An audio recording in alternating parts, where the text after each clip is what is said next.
Hey everyone, this is Erica Lucas, your host and founding member of VEST, an organization connecting women across industries, regions, and career levels so that together we can expedite the pipeline of more women in positions of power and influence. Welcome to another episode of the Vester podcast, where we explore the invisible barriers holding women back in the workplace and share stories of women building power collectively.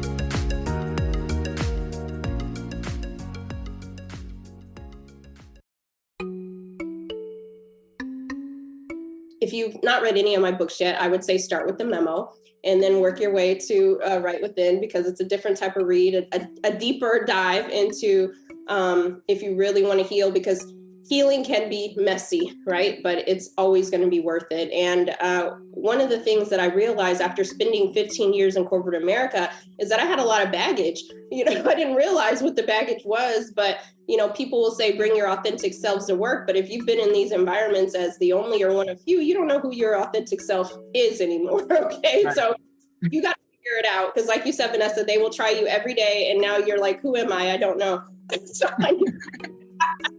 So I realized that all those years of the macroaggressions, racism, sexism, you insert the ism, that's like any toxic relationship. That's like an abusive relationship. And I realized that I was in a cycle of abuse for a very, very long time, but I normalized the treatment.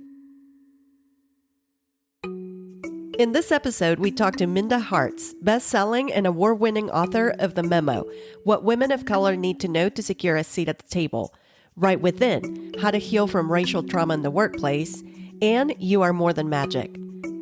Minda was named by LinkedIn as the #1 top voice for equity in the workplace and by Business Insider as one of the top 100 people transforming businesses.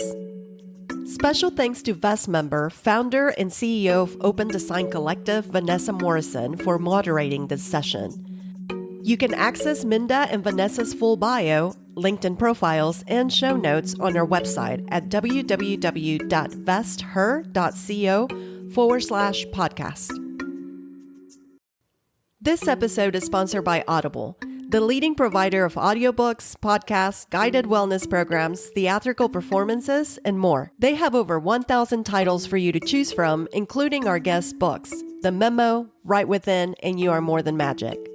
Go to www.audibletrial.com/vesther and get a 30-day free trial plus a free credit to use on one of Minda's books. This recording was part of a more intimate coaching session with VEST members and has been repurposed to accommodate this episode. Minda, thank you so much for joining us here today and being in conversation with us. I just wanted to personally give you some flowers before we jump into today's discussion. And, when I think about and reflect back when I originally came across your work, it was in 2020, early 2020, during the height of the pandemic. And it was during a season in my life where I was going through a lot of things with the pandemic, but it was a very challenging time for me professionally in my workplace environment. And some friends and I had started doing some virtual wine nights, and we're just kind of collectively coming together to support one another. And we actually started an impromptu book club with The Memo, and we're just sharing these experiences. And when I say that book was so affirming and restorative to me, not only to be able to share those experiences with my friends, but to read and understand, okay, I'm not crazy or out of line for thinking that this is not okay, or I'm not alone in experiencing some of these injustices in the workplace. It was just so healing for me. And it truly was a catalyst in me knowing that, hey, I can demand better, I deserve better, and I'm going to expect better, and I don't have to stay here. And that has just led me into so many bigger and better spaces in my life. So I just wanted to give you your flowers and just thank you for what you are doing, the content you're creating, and not only bringing visibility to Black women's experiences in the workplace, but helping other people understand how those experiences show up and how we can really create better and more equitable conditions where Black women feel safer in their environments. Because every time I talk to people, it's like, okay, how do we recruit? How do we retain? How do we get more Black women in the workplace environment? But you cannot do that unless you are working actively to create those conditions where Black women can feel safe, secure, and where they can thrive. So just thank you. Thank you so much for your work and being in conversation with us.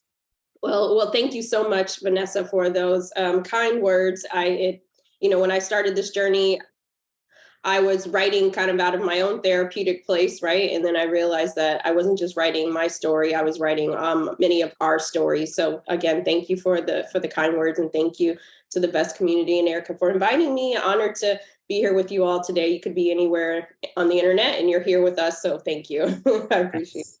Thank you, everyone. It's going to be a great conversation.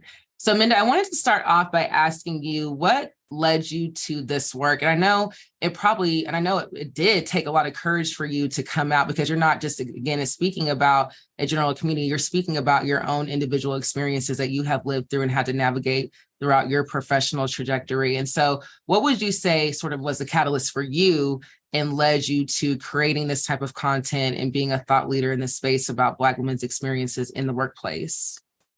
Yeah, thank you for that question. I believe our stories are so important. And so I love this question because our stories matter, our experiences matter. This will probably be the longest answer that I give to kind of like bring us to why I sit here today. But, I graduated college first generation, first person also in my family to work in a corporate space. And so I did not know what I didn't know, right? I was under this assumption, like many of us, that if you work hard, you get the things, right? That we work in a meritocracy, that if you work hard, you get your seat at the table, you get the advances, you get everything.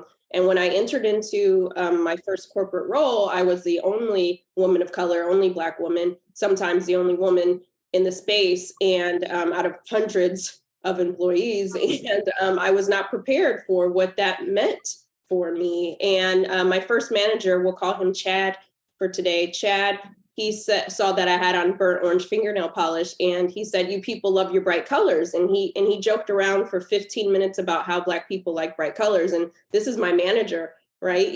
So at that time, I didn't feel like I could say anything. I didn't know what to say. And he would go on to say those things several times a day, because as we know, Chad never means any harm, right? So when Chad never means any harm, then you end up feeling all of that harm, but you don't even realize, because when I entered into the space, like many of us, we didn't have fancy words like micro and macro aggressions. You just knew that you felt slighted, you felt disrespected, but you didn't have the language and you didn't feel the safety, as Vanessa said, to be able to speak on these things, because you're like, well, if everybody else is saying that, that's just Chad being Chad, or you just need tough skin, then that must be the case, right? And so you start to believe this, and you start to believe everybody else's narrative over yourself, because you have no one else to affirm you, right? And so I spent 10 years in that environment, because I think sometimes as women of color, we get advanced degrees and trying to make everything work,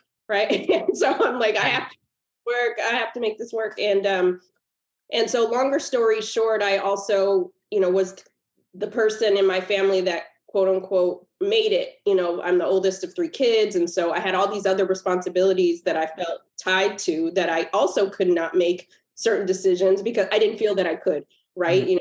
Everybody's, and even though it hadn't been said, is counting on me. And you feel that pressure for any of those who might have that. That's a whole nother book.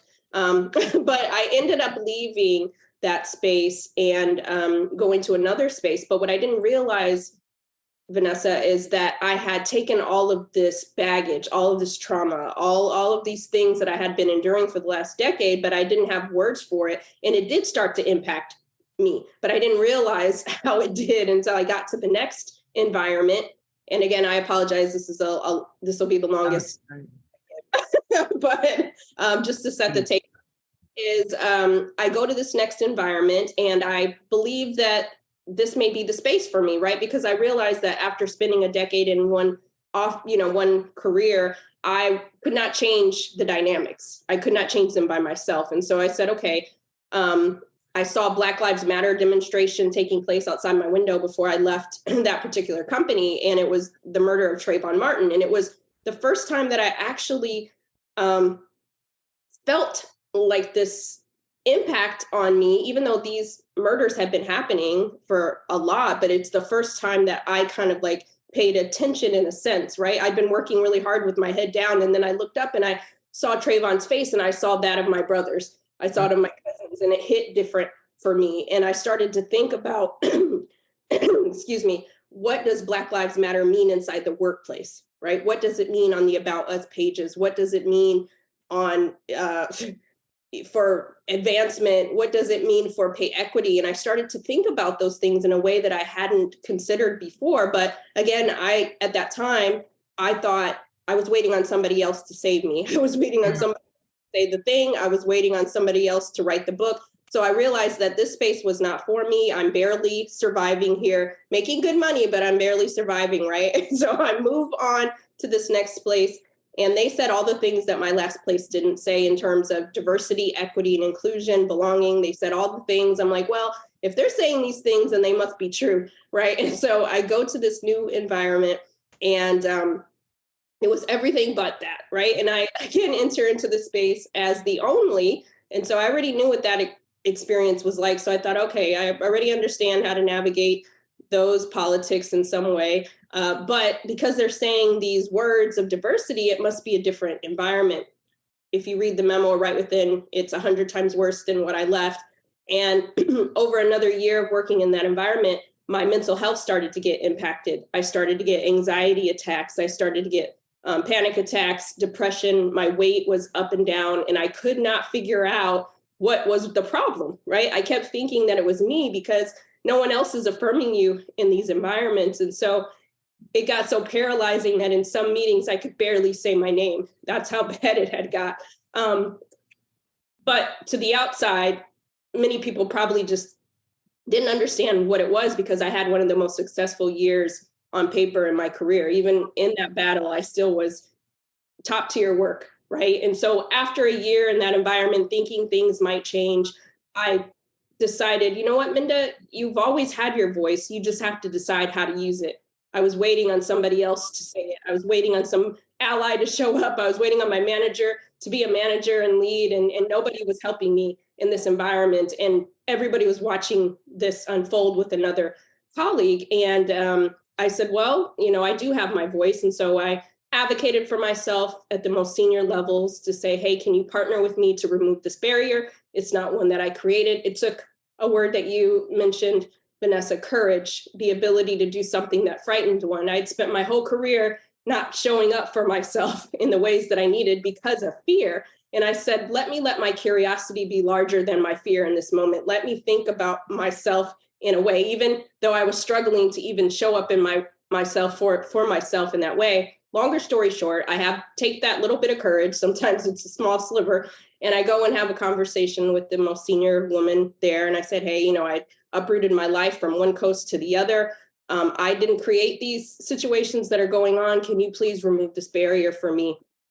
Partner with me, she's like, we hired you because we thought you had thick skin. You're really great. You're having a great year. But the person that's causing these issues for you, she's, the clients love her. She's also really great friends with this person. And so she was like, you're going to have to decide if this is the place you want to work. I hope that you can figure it out and move on from this. But, there's nothing I can do. She knows caution. So longer story short, I leave her office that day, and I wanted to cry in that moment, because it wasn't what she didn't say. It's what everybody I had worked with never said. It's the things that people never showed up for. And all I wanted was some humanity in that moment. I wanted her to see me. And so I left her office that day, grabbed my stuff. I'll never forget. Again, stories are so important. Your story is so important.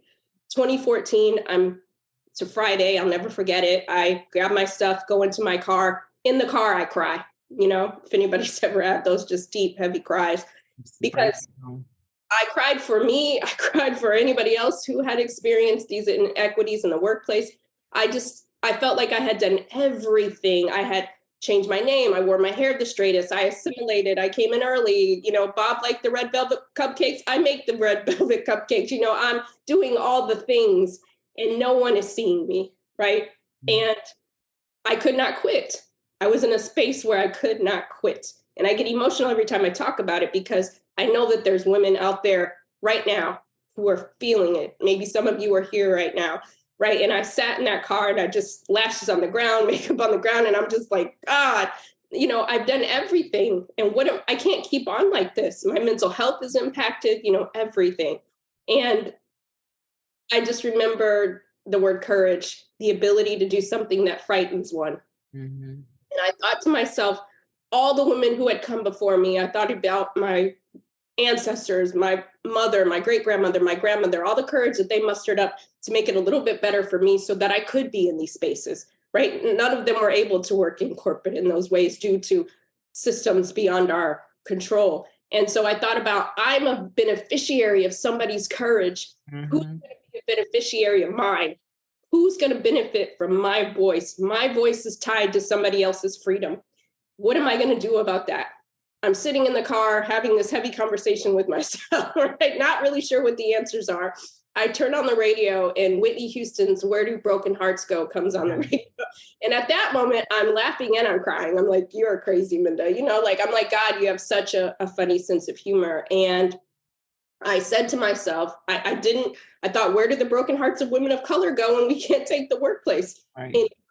And I didn't have the answer, Vanessa, but I said, if it takes my whole career from this moment forward, I will figure out a way to shine a light on the voices of women of color in the workplace, to give context, to give voice so that we can read and experience content that doesn't make us feel crazy, that reminds us that we're good enough to deserve humanity, dignity, equity, and respect in the workplace. And we don't have to play these games with people all day, every day, at the expense of our own well-being, right? What would it look like to center ourselves? And in 2014, I didn't have all the answers, but I set out to figure out what that looked like and what I could create. And we sit here today, 3 best-selling books later.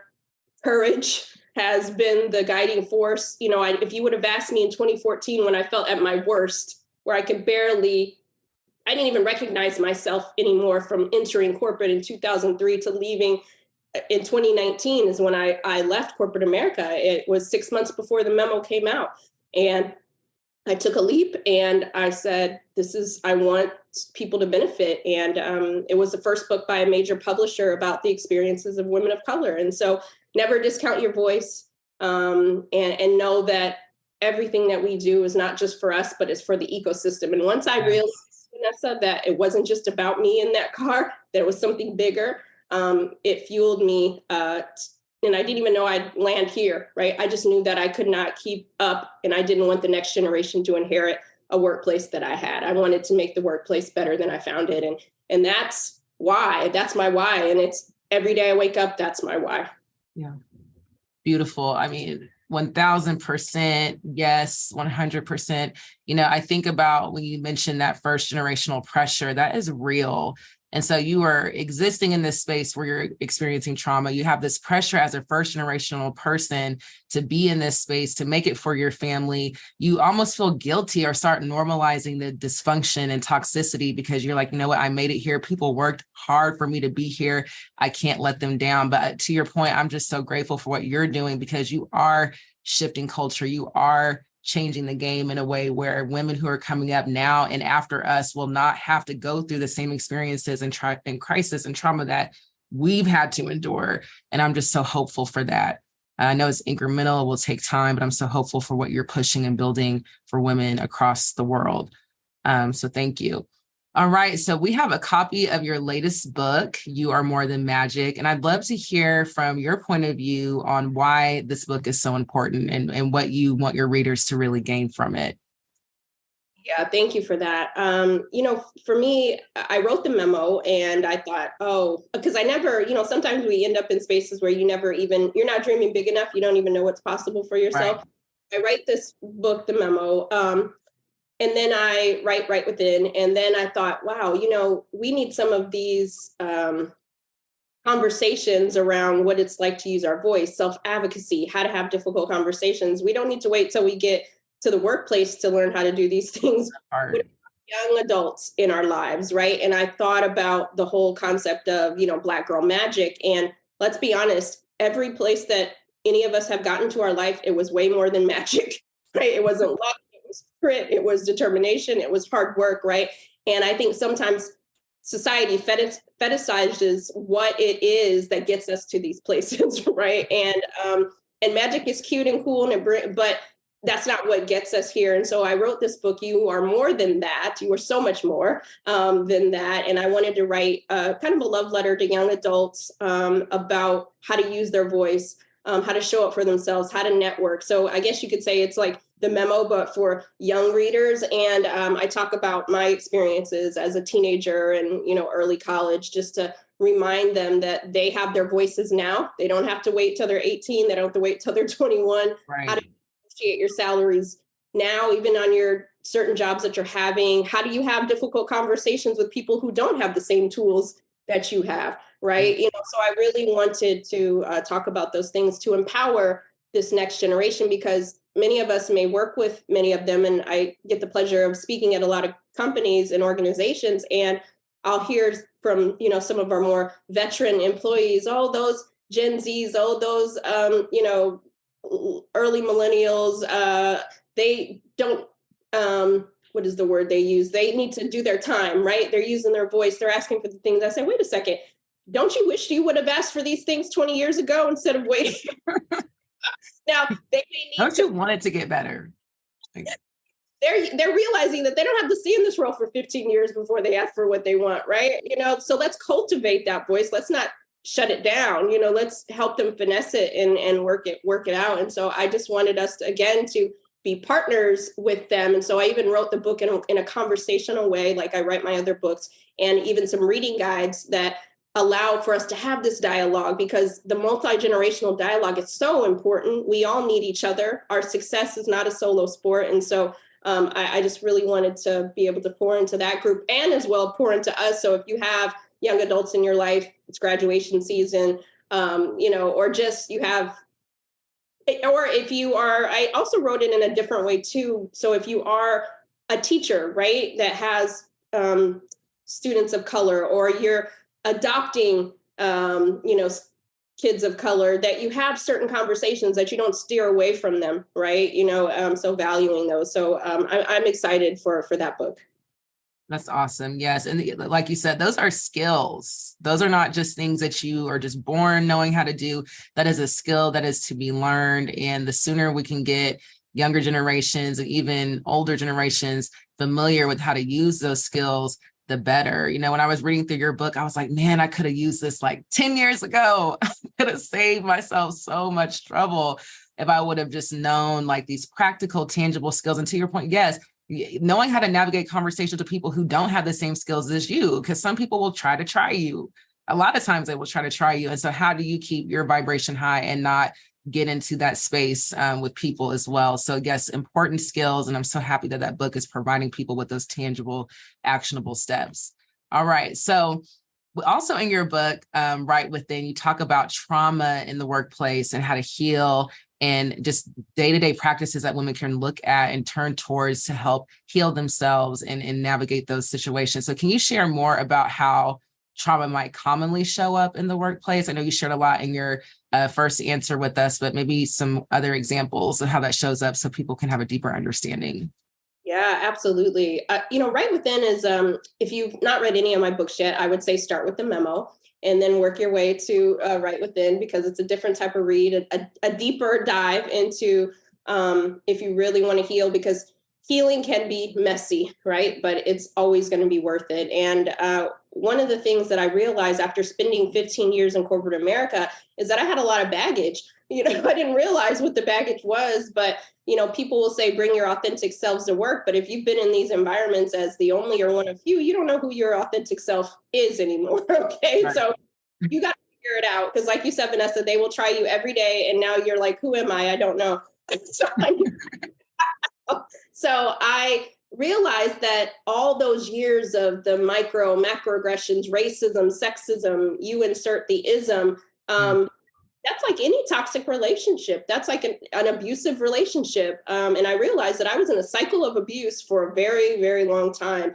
But I normalized the treatment. I'm like, oh, well, at least I'm making this money. At least I can do this and all those sorts of things. I'm like, that's bare bones, right? Humanity, dignity, equity, and respect in the workplace should be table stakes, right? And I thought about all those things that started to impact me. And so, yes, I was never the tropes that many of people call us in the workplace, angry, feisty, docile, those sorts of things. But perhaps because I'd spent my time in these environments all day long, when I got home, the people that love me didn't get the best of me, right? They might have gotten angry or annoyed or whatever the case may be. And so healing isn't just for us, it's for the people that love us the most. Healing isn't just for us, it's for our future selves, right? Many of you might remember the famous song by Erykah Badu, Bag Lady. She says, one day all those bags gonna get in your way, so pack light. Those bags of trauma, those bags of injustice, those will eventually get in your way in some way, shape, or form, because you're not able to thrive at work, you're barely surviving. And so once I realized that the anxiety and the depression that I was experiencing wasn't anything I had done. It was the environments that I had been exposed to. It's the Chads, it's the whomevers, you insert the person, right? And it's this environment. And so I realized that I deserve to be free, right? We just had Juneteenth on the 19th, and that's the celebration of freedom, for those who were enslaved. And when you think about us, many of us are enslaved in the workplace and oppressed in many ways. So what does freedom look like? And so healing is tied to freedom, no longer feeling confined. And so I realized that I deserved freedom. In 1970s, there's an author, her name is Toni Cade Bambara. She wrote this book called Salt Eaters. It's a nonfiction book, but there's these two characters that are having a conversation. And one character says to another, sweetie, don't you want to be well? And it really hits in a different way, because when I think about healing, don't we want to be well? It's not enough to be our authentic self in the workplace, but what about our healthiest self? Because if you're healthy, right, if you're acknowledging things, I spent so much time in the workplace and I never wanted to call it racism, even when I knew it was racism, right? We will even lie to ourselves, homophobia, ageism, whatever it is. We don't want to say it out loud. And I'm like, the last person I want to lie to is myself, so I have to talk about these things. I have to say it. Even if I don't acknowledge it to my manager, I don't acknowledge it to HR, I can't conquer what I'm not willing to confront. And so right within is, how do you win if you ain't right within? I can't control who goes to the unconscious bias trainings. I can't control who reads the books and listens to the podcast, but I can control my healing. I can control my health. And so I just wanted to center releasing some of those chads in our lives and the cuts that we might have normalized and swept under the rug, and saying, sweetie, don't we want to be well? Right. Mm-hmm. Beautiful, beautiful. Yes. And speaking of being well, you speak about in your books a lot about healing and how it's not just a one-time event or a one-time incident, but it really is a lifelong journey. Can you elaborate a little bit more on that and how people can just even approach it when it's an ongoing journey? Yeah. Right now we have these like buzzwords, and you're probably seeing healing, we'll have to heal, but healing takes work. If healing was easy, I'll be healed, right? And I realized after being in an environment for such a long time, I wasn't going to heal overnight, right? It took some work. I had to first acknowledge some things had happened to me. I had to acknowledge these things to myself. I ended up going to therapy, a lot of different things, because I realized that none of this is normal, right? Even though we have normalized it for our safety, right? We've decided we're going to sweep it under the rug for safety reasons. But that doesn't help us any. And so I say that healing is not a one-time event. It's a lifestyle. You can go to a retreat, you can do yoga, you can get a massage, but it can be a lifelong journey to healing, right?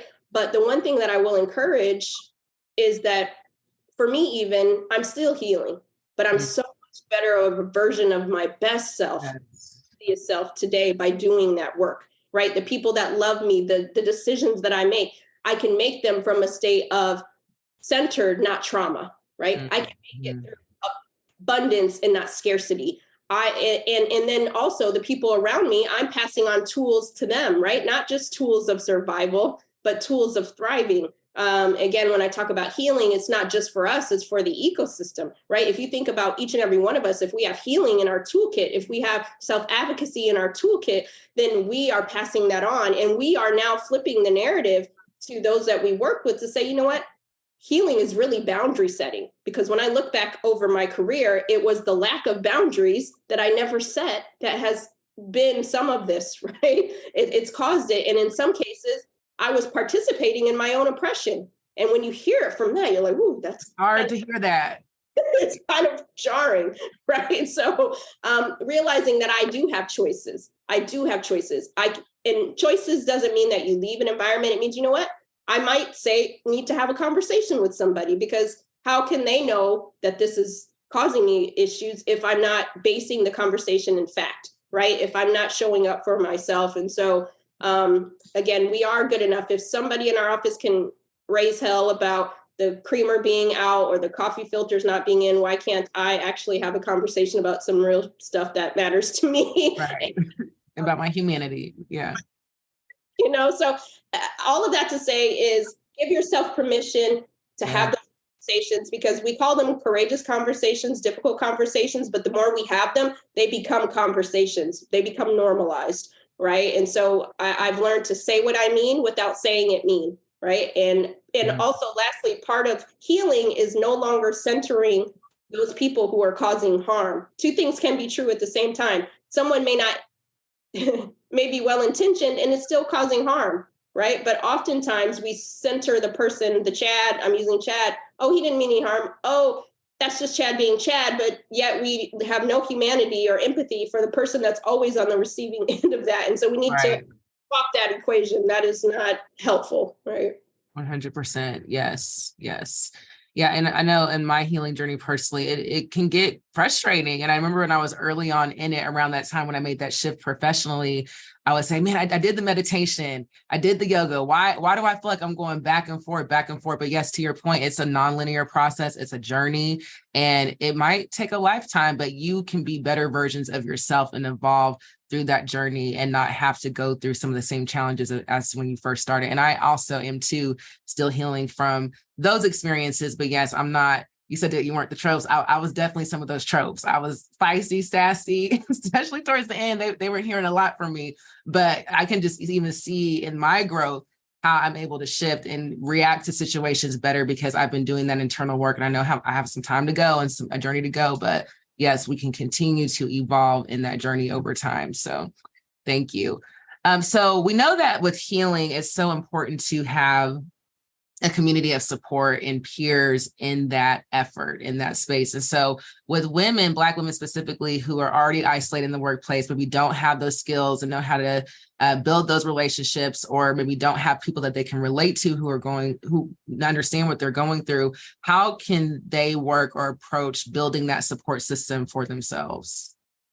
Yeah, wonderful question. I mentioned that success is not a solo sport. And I think sometimes as women, we feel like we have to be strong for everybody but ourselves, right? So we can't say the things that bother us. We can't articulate those things in a way, because we have been kind of coined as this person that has it all together and that, never let them see you sweat. But there's power in vulnerability. That's why I do love the work of Brene Brown for that very fact, is that she gave us permission to be vulnerable, and unfortunately, in the system that we navigate, is some women can be vulnerable where others can't, right? And so we have to dismantle that notion that only vulnerability is reserved for certain people. And so I think that part of the healing is so important for Black women in particular, because we have been on the margins for so long that we have been told, just be grateful to be here, right? And in other ethnicities been told that too. And so when you're constantly hearing that narrative and conditioning, you feel like you should be grateful to be here and that you don't want to rock the boat and all the other things, right? And why is showing up for yourself? Why is self-advocacy rocking the boat, right? And so again, we have to change the narrative on that. And so I do believe that when we create those boundaries again, when we say what we mean without saying it mean, that it benefits us and benefits our career. But I think for so long, if you even just history, and that's why history is so important. So it really annoys me in many states that are trying to, rewrite history today, because it's only been less than 60 years that even Black and brown women were able to do the work that we're able to do today, right?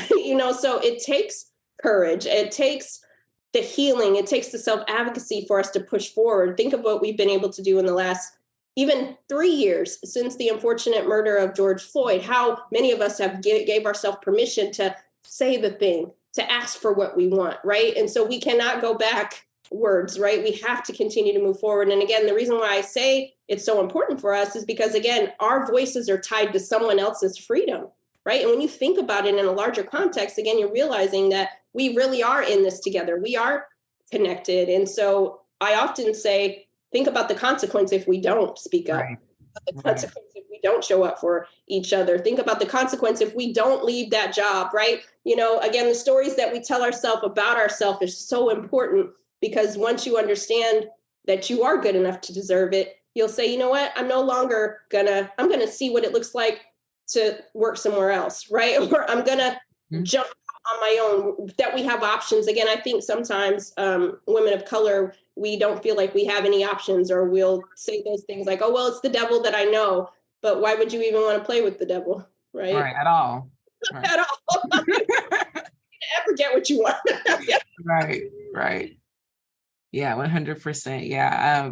You know, I'll never forget a mentor of mine who's not a Black woman told me once that, you know, you settling is making it harder for the next woman, because if you are top of your career, top of your industry, you're educated, you have all the accolades, and they think they can treat you and play with you like this, they're going to think they can treat the next woman like that, and anybody else that comes after you. So you have an obligation to be participatory in this effort of liberating Black women and demanding better. And that just resonated with me so deeply. Like, yes, we are connected. This is an ecosystem, and what we do tells and teaches people how they can treat all of us. Even though we are not a monolith, we are not all just one individual experience.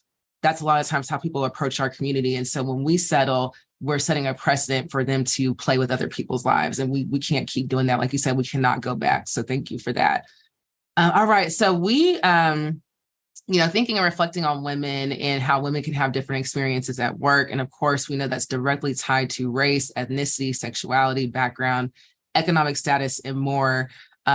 There's still a lot of people that don't recognize those differences amongst those identities and how those experiences show up in the workplace. And so here at VEST, we work really intentionally to create safe places for all women so we can build more equitable workplaces and build spaces where women can be their authentic selves and show up fully. And so working, building this diverse collective that we have built here, how can we help, or what would be some advice that you would give to help us share those truths, validate each other? And I will say personally, I feel very validated and supported in this group, but just to kind of keep that at the forefront as a priority and keep challenging ourselves to work and advance that effort. How can diverse groups really help each other truth share, validate one another when we all are kind of coming from different communities and different identities?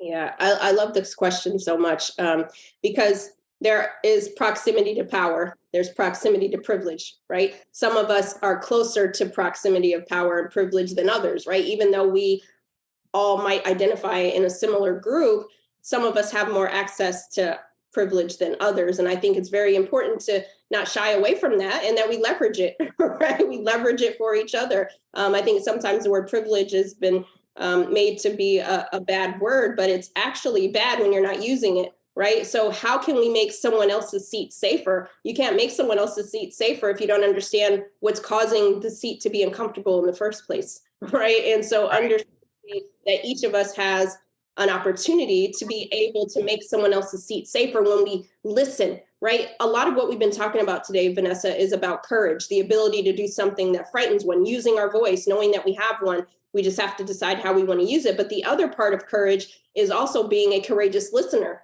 saying, wow, that experience is maybe different than mine, even though I understand some of this, it's nuanced, but how can I be a courageous listener, even if maybe I've said a thing that might have offended somebody in the group, right? Understanding that it's courageous. Somebody's not telling me this thing to make me feel bad, but they're telling me that I have it in my toolkit so that I'm not also oppressing other people. Because let's be honest, even in women of color groups and women community, women are harming other women intentionally, unintentionally, right? And so we have to hear each other's stories. We have to be willing to be good listeners and then say, okay, how can I remove this barrier for somebody else now that I know that it's there, right? And so I think it's very important that we have groups like this and that we have intergenerational conversation, intersectional conversations, because that just equips each and every one of us when we are in the rooms that we're not in to be able to speak each other's names, to be able to, when no one has that issue on the table, we now are aware of it.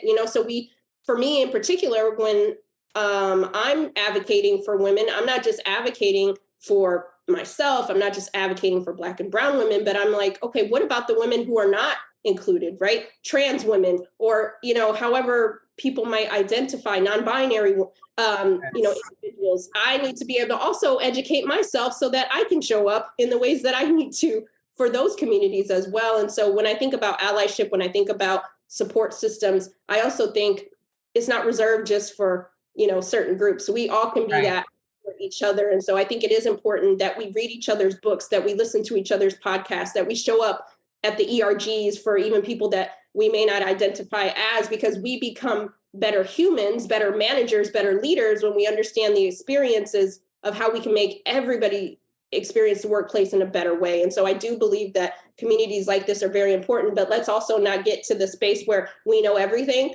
like even LinkedIn, named me top. Listen, I'm still learning. I'm still growing. I still make mistakes, right? But I'm also willing to admit when I'm wrong, and I'm willing to dust myself off and try again and continue to read and continue to educate. So I think that we just become better for each other. And I think once we see ourselves in that way, that we can be, I give everybody homework. I am a professor, so I can't help but do this. Right. But what would it look like if we change what the definition of success looks like? We know that the original table was created for nobody here. It was created for no one here, right? So why are we scrounging and pushing and being, vicious for a seat that was never even created for any of us, right? So what does it look like that we redefine success? We disassemble the table, rebuild one that creates more seats, right? And that when we see each other as not this scarcity situation, but it's not musical chairs, that we get to create a table in which we can pull up more seats for each other. And once we see each other as true collaborators, then I think that we will also change the way that those on the outside look at how women interact with each other as well. And so I think we do also have to do some healing in community together so that we can trust each other again, because that is the core, I think, of what all of this work really leads to. A lot of trust has been gone out the window. And so how do we restore that? Yeah, 100%. Yes. Being a courageous voice, but also a courageous listener. Just so many gems in your response right there. And yes, we all have proximity to power to some degree, some of us more marginalized than others, but, even me as a Black woman working at the University of Oklahoma, I'm always thinking, okay, I work for a whole institution that has tons of resources. How can I leverage that? How can I support? How can I share? And so listening to one another, understanding those barriers and being strategic about how we all can flourish and thrive, I think you hit the nail on the head. And yes, it starts with the foundation of trust, which I love how Bess gathers us and convenes us so we can build these really meaningful relationships and connections with one another. So really grateful for that. So kind of want to get into your book that's still in the lab. I know it's still under construction and you're still working on it, but if you could just give maybe a snapshot of what people can expect with your new body of work, we love to hear maybe the Cliff Note version of that. Yes. Again, thank you for having me. It's just been such an honor and a privilege to be in conversation with you, Vanessa, and with everyone here. So I used a word that I just dropped strategically. It just landed really well. But trust is the next book that I'm writing about. And because I don't think we can get to a more equitable workplace without trust. Every person, whether you're a white male, Latin woman, Asian, trans Asian male, or, whoever you might identify, 75 years old, you're still in the workplace.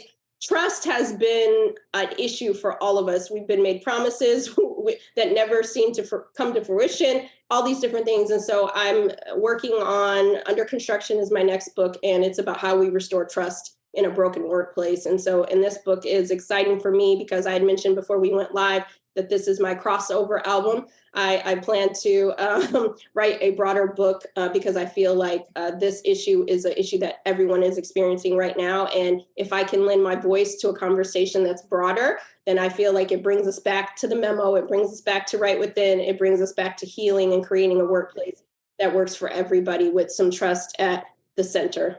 thank you so much. We really are grateful for you. And I definitely want to open it up for questions. Yes. Yes. First off, Minda, thank you so much for speaking with us today. I'm incredibly appreciative that you share your time with us.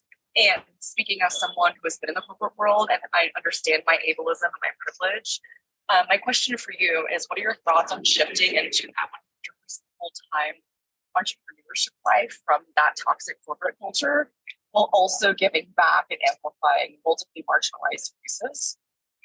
So like, how do you divide your priorities to be personally successful, but also share that success with the younger generations, carried into the workforce? Because the more that I talk to younger people, the more that I realize, like, there's not a lot of, stuff happening within colleges to prepare people for real life, so to speak. And what are your thoughts on that? It's just what I'm thinking. Yes. Thank you for that question. So the question went in and out a little bit. So if I don't answer correctly, make sure that we fill in the blanks from it. But I think that, so the reason why I even really started doing the work that I started to do wasn't because I had hoped that we'd all make a mass exodus out of corporate or nonprofit work, right? I feel like we need everybody where they need to be, right? We all have a position to play on the team, and we need people inside and we need people on the outside, entrepreneurs, all of the things. And so my thing was this: I want us to get to a space where we aren't forced to leave, that the environment is so toxic that we have no choice but to leave, that we have no choice but to be entrepreneurs. There's this stat that says, at least, that, right now women are the most top entrepreneurs. Black women are at the top of the list or something like that. And that actually annoys me, because most of those women, including myself, did not start companies because we always wanted to be the boss. We started it because we were in situations where we had to get out but still make a living, right? And so I want us to be able to get into spaces where we have a choice, right? That it's not a forced entrepreneurship. And so realizing that if we do give ourselves permission to have certain conversations, or we do build a network, that we don't have to stay in the department with Chad anymore or whomever, that we can, go where we need to go, or we find a new table. And if you want to build your own, that's great. But I think we have to also be willing to have that hard conversation out loud, that it's another type of hard, right? It's another type of thing to build your own. And so even as an entrepreneur since 2019, I've been an entrepreneur since 2015, but I didn't fully become one until 2019. I still deal with racism. I still deal with sexism. Those are still things that have not gone away, but I understand now how to navigate those in a way and use my voice that I, have to continue to do. And so I would say to you is to say, what does success mean for me, right? And even while I was in corporate America, when I cried in the car, that was 2014, I was not able to leave till 2019, okay, to give you a context of that. So when people see kind of the trajectory, it took a long time to get to this space. But in that time, I was still building, I was still writing my blog, I was still working on content, I was still advocating for women of color in the workplace. And so two things can be true at the same time. We don't have to completely leave to still do the good work, right? Or what would it look like to take on a role where we can do even more of the work that we want to do? And so I think that, again, success, we can redefine it by any way that we want. Some people ask me, Minda, do you ever think you'd go back to corporate America? I'll never say never, because you never know what opportunity I might be able to take that would exponentially even make more of an impact than I already have. But I want to empower each of us, because on those times when I didn't think I was doing anything, when I wasn't making an impact, just even talking about it, even showing up, even if you do a career day, those things work in our favor, right? Being a part of this group, that's part of changing the narrative. And so I think sometimes we think we have to climb on top of the Empire State Building to make the impact, but it's the small acts of courage each and every day. It's the micro interactions. And so again, just to remind ourselves that it is a marathon, right? This is a marathon, and we need everybody healthy and whole to be able to do the work, because it's hard. It's not easy. But I hope that kind of lends to the question. Minda, how do you keep yourself disciplined in your work and in your practice, and really kind of hold yourself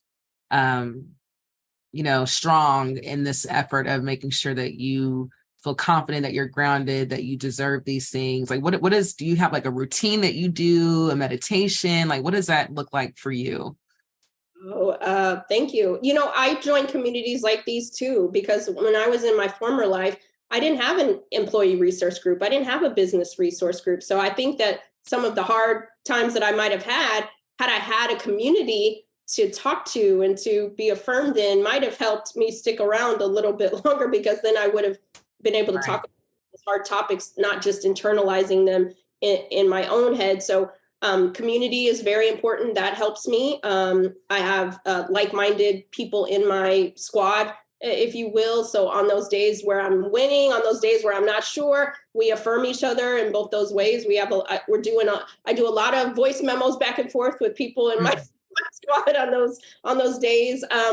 But what I will say, Vanessa, is it's a constant reminder each and every day to myself that I belong in every room that I enter, but not every room deserves to have me. Woo. And I enter into that mindset, then it doesn't matter who sees me and who doesn't, because I understand my worth is not tied to somebody else. But that took a long time to get to. And so again, going back to healing is not a one-time event, it's a lifestyle. I'm affirming myself sometimes 20 times a day, every time. Showing up for myself, because the last thing I want to do, again, is participate in negative self-talk to me, right? If what's for me is not going to miss me, right? All the things, I'm reminding myself of that, because I have the receipts. I know that, yes, these things take time, but I'm always going to get to where I need to be. And I would encourage everybody. But the one thing that you can control is your self-advocacy. Nobody's going to tap you on the shoulder. You also have to, grandma said, closed mouths don't get fed. So you also have to let people know, articulate your value and quantify your worth, so that people do know how to show up for you as well. And I think that that's part of the affirming of ourselves as well. Beautiful. Beautiful. Can you say that quote one more time? I belong in every room, but not every room deserves to have me.